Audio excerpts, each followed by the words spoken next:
3 tips that will help fight inflation. I know this is a crazy time, but I think if we can all come together and talk about it, I think there are ways that you can really make a difference in your business without having to, raise prices too much, keep your customers loyal, right? That's really the goal right now, is to be aware of what's going on in inflation, but also make sure that our business is still on solid footing and that we have our customer base secured.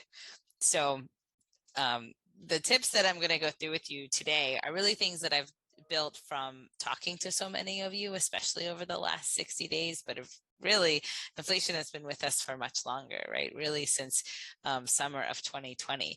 And I think what is important to remember in inflation is, while it is real and we know that there are real pressures on our business and we see it in the bottom line, I've also seen cases where if we raise prices too quickly, we lose our customer base and that volume drops dramatically. So we really want to make sure that we are aware of what is going on, both with our customer in our area, because every area is different.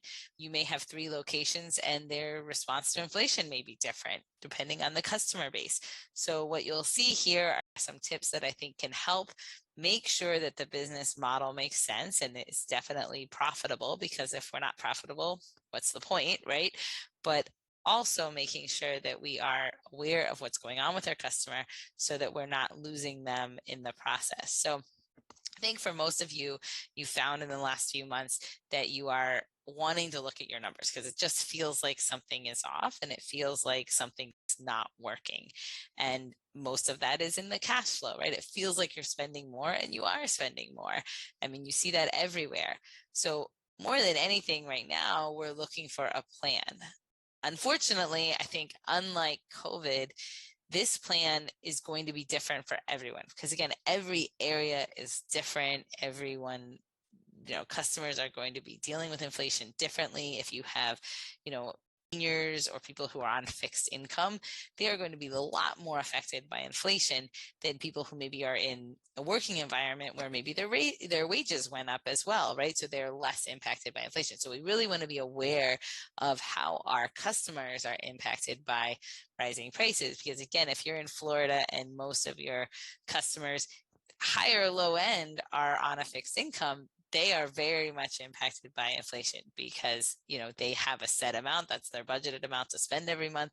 And all of a sudden it costs, triple to fill up their tank and groceries are double. So that, disposable income that they had has gone down. And even if they are, in a high tax bracket, it doesn't matter because that's that set budgeted amount that they had to spend and now it's gone away. So we want to be aware of the different customers and what they're dealing with in inflation, because ultimately our goal in this is to keep you profitable, keep those customers coming back, and keep the business for the long term, right? It might not be fun right now, but that's really what we're in the game to do, is keep going, keep moving forward, and respond as best as we can to so many of these things that are beyond our control.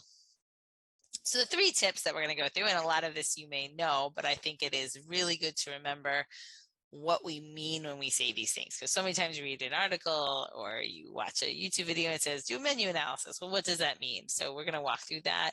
What does a customer analysis mean?